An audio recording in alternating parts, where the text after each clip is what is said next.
Hello hi friends, welcome back to my channel Sonia Sultana vlogs. ఈరోజు నాటుకోడి curry, chicken curry ఎలా చేయాలనేది చూపిస్తున్నాను, చూసేయండి. బాగా టేస్టీ ఉంటుంది. ఫస్ట్ నేనైతే 4 స్పూన్స్ ఆయిల్ తీసుకున్నాను, కావాల్సినంత ఆయిల్.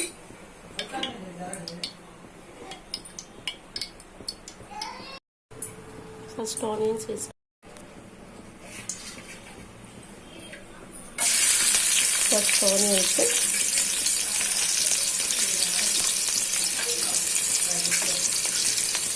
ఆనియన్స్ వేసుకొని బాగా ఫ్రై చేసుకోవాలి. అలానే గ్రీన్ చిల్లీస్ కూడా వేసేసేయాలి.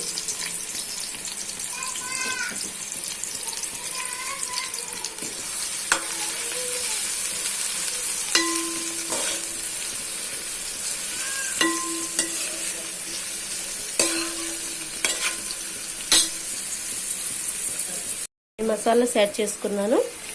ఇలాచి ఒక 3 ఇలాచీలు వేసుకున్నాను. బిర్యానీ పువ్వు ఒకటి వేసాను. అలానే నల్ల మిరియాలు 4 వేసాను. చెక్క ఒకటి వేసాను, హాఫ్. ఈ మసాలాస్ అనేవి యాడ్ చేసుకుంటే మన కర్రీ చాలా టేస్ట్గా ఉంటుంది అన్నమాట.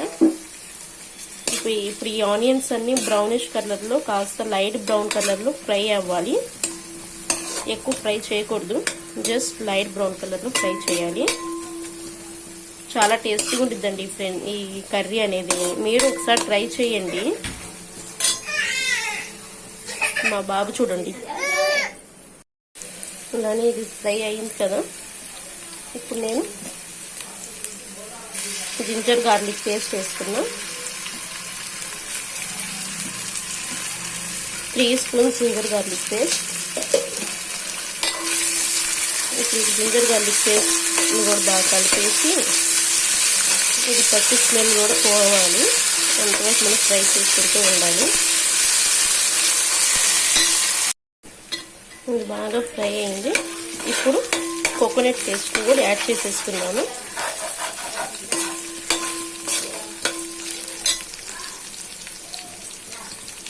కోకోనట్ పేస్ట్ కూడా యాడ్ చేసేసాను.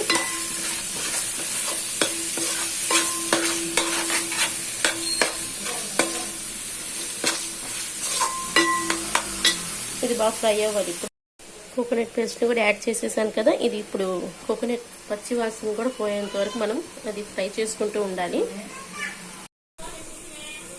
ఇప్పుడు మనం ఈ మసాలా మొత్తం బాగా ఫ్రై అయింది కదా. ఇప్పుడు మనకి దీంట్లో కావాల్సిన ఇంగ్రీడియంట్స్ వేసేసాము. కారం ఫస్ట్,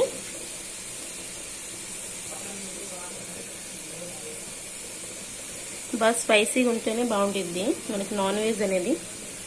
4 స్పూన్స్ కారం వేసేసా. టేస్ట్కి సరిపడినంత సాల్ట్, చిటికెడంత పసుపు వేసేసి ఇవన్నీ ఇప్పుడు మళ్ళీ కలిపేయాలి. ఈ పేస్ట్ కంతా మనం వేసిన కారం, పసుపు, ఉప్పు మొత్తం బాగా తగలాలన్నమాట.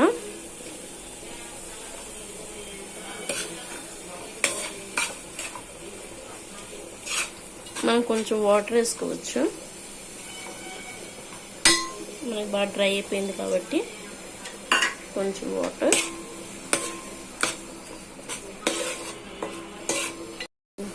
ఇప్పుడు ఇదంతా మనం బాగా ఫ్రై చేసుకోవాలి. ఆయిల్ అనేది పైకి తేలాలి. అప్పటి వరకు మనం దీని పచ్చి స్మెల్ అనేది పోయినట్టు ఆయిల్ మొత్తం పైకి తేలితే నెక్స్ట్ ఏం చేయాలంటే, నేనైతే గ్రైండ్ చేసి పెట్టుకున్నాను 2 స్పూన్స్ పెరుగు అనేది వేసేస్తాను. గ్రైండ్ చేసి పెట్టుకున్న 2 స్పూన్స్ పెరుగు. మనకి దీంట్లో పెరుగు చాలా ఎక్కువ వేసుకోవాలి, ఎందుకంటే ఈ నీసు స్మెల్ అనేది పోయిద్ది. నాటుకోడి కదా, నీ స్మెల్ పోదు. అందుకని మనం కర్డ్ ఎక్కువ వేసుకుంటేనే నీ స్మెల్ అనేది పోయింది.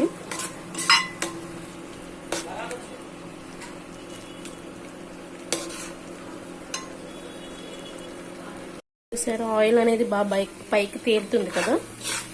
ఈ ఆయిల్ మనకి బాగా పైకి అనేది వస్తే కనుక ఈ మసాలా మొత్తం బాగా ఫ్రై అయినట్టు. మనం ఎంత బాగా ఫ్రై చేస్తే అంత టేస్ట్ ఉంటుంది మనకి కర్రీ. ఇప్పుడు మనం కొంచెం వాటర్ ఎక్కువ వేసుకోకూడదు, కొంచెం వాటర్ వేసుకుంటూ మళ్ళీ అది డ్రై చేసేసేయాలి మొత్తం మసాలా అనేది. 2-3 టైమ్స్ చేయాలి అలా. అయితే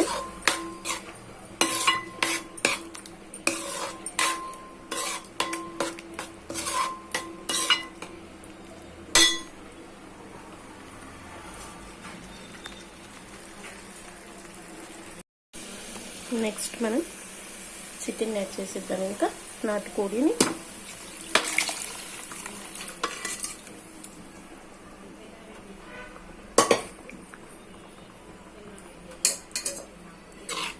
యాడ్ చేసేసి ఇంకా కింద పైన బాగా కలిపేయాలి. కర్రీ మొత్తం మనం బాగా కలిపేయాలి, మసాలా మొత్తం దానికి అంటేటట్టు.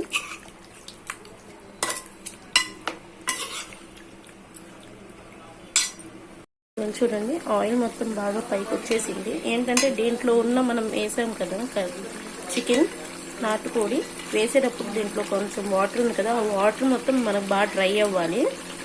అయితే అప్పుడు ఈ చికెన్ నీసు వాసన అనేది పోయినట్టు. అప్పుడు మనం వాటర్ వేసుకుని ఇంకా కుక్ చేసుకోవచ్చు కర్రీ అనేది. చూడండి ఎంత చక్కగా కనిపిస్తుంది కదా,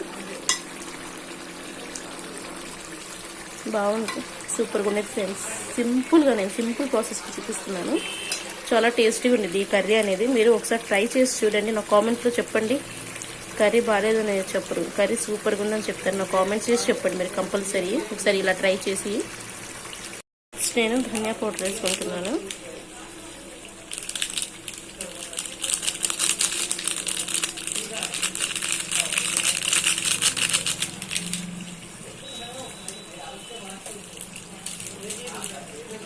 గరం మసాలా, నేను ఘీ చేస్తున్నాను. పిల్లల కోసం ఘీ లేదు ఇంట్లో, అందుకని ఘీ, హోమ్ మేడ్ ఘీ అనమాట. ఇది మొత్తం వేసేసాను కదా, ఒకసారి కర్రీ మొత్తం ఒకసారి కలిపేసుకుందాము.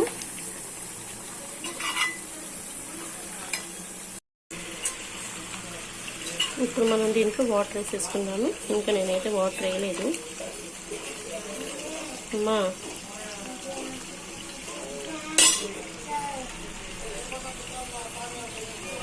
1 గ్లాస్ వాటర్ అయితే వేసేసుకుంటున్నాను. వాటర్ వేసేసుకొని ఇంకా ఫుల్లో పెట్టేయడమే కర్రీ.